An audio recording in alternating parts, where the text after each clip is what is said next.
বিভিন্ন পডকাস্ট ও রিয়েলিটি শোয়ে দিন দিন শালীনতার মাত্রা ছাড়িয়ে যাচ্ছে। অশালীন মন্তব্য, কুরুচিকর ভাষা ব্যবহার এবং অনৈতিক কর্মকাণ্ড নিয়ে বিতর্কেরও শেষ নেই।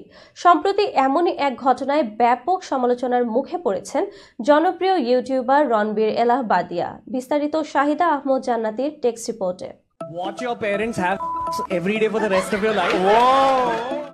একটি রিয়েলিটি শোয়ে প্রতিযোগীর সঙ্গে মজার ছলে অশালীন ও কুরুচিকর মন্তব্য করেন বিচারকের আসনে বসা রণবীর।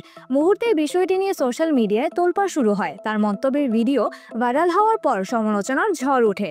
নেতিবাচক প্রতিক্রিয়ার ভরে যায় সামাজিক যোগাযোগ মাধ্যম। শুধু সাধারণ মানুষই নয়, এই ঘটনায় কড়া প্রতিক্রিয়া জানিয়েছেন ভারতীয় সংসদের বেশ কয়েকজন সদস্যও। সংবাদ মাধ্যমের খবরে জানা গেছে, পশ্চিমবঙ্গের ইউটিউবার রণবীরের বিরুদ্ধে সংসদ সদস্যদের মধ্যে ক্ষোভের সৃষ্টি হয়েছে। ইতোমধ্যে কয়েকজন সংসদ সদস্য তার বিরুদ্ধে অভিযোগ দায়ের করেছেন। সংসদীয় প্যানেল গঠন করে বিষয়টি নিয়ে আলোচনা চলছে এবং খুব শীঘ্রই সংসদের পক্ষ থেকে তাকে সম্মান পাঠানো হতে পারে। প্রকাশিত প্রতিবেদনে জানা গেছে, কিছুদিন আগে ইন্ডিয়াস গট ট্যালেন্টের নামে একটি রিয়েলিটি শোয়ে বিচারক হিসেবে উপস্থিত ছিলেন রণবীর। সেখানে এক প্রতিযোগীর সঙ্গে মা বাবার ব্যক্তিগত মুহূর্ত নিয়ে অশালীন মন্তব্য করেন তিনি। ভিডিওটি প্রকাশ্যে আসার পর থেকেই তা ব্যাপক বিতর্কের সৃষ্টি করেছে। এই ঘটনায় কড়া প্রতিক্রিয়া জানিয়েছেন আসামের মুখ্যমন্ত্রী হিমন্ত বিশ্ব শর্মা। তিনি জানান, রণবীর সহ ওই অনুষ্ঠানে উপস্থিত একাধিক ব্যক্তির বিরুদ্ধে আমাদের রাজ্যের পুলিশ এফআইআর দায়ের করেছে। আইন অনুযায়ী যথাযথ ব্যবস্থা নেওয়া হবে।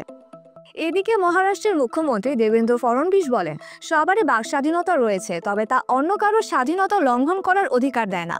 অশালীনতার বিরুদ্ধে আইন রয়েছে এবং সেই আইন যারা ভাঙবে তাদের বিরুদ্ধে অবশ্যই ব্যবস্থা নেওয়া হবে। শিবসেনার উদ্ধর শিবির সংসদ সদস্য প্রিয়াঙ্কা চতুর্বেদী জানিয়েছেন, তিনি চলতি বাজেট অধিবেশনে বিষয়টি সংসদে উত্থাপন করবেন। তিনি এক্স সাবেক টুইটার হ্যান্ডেলে লেখেন, প্রধানমন্ত্রী নরেন্দ্র মোদী রণবীরকে পুরস্কার দিয়েছিলেন বলে তার মানে কি এই যে তিনি যা ইচ্ছা তাই বলতে পারেন?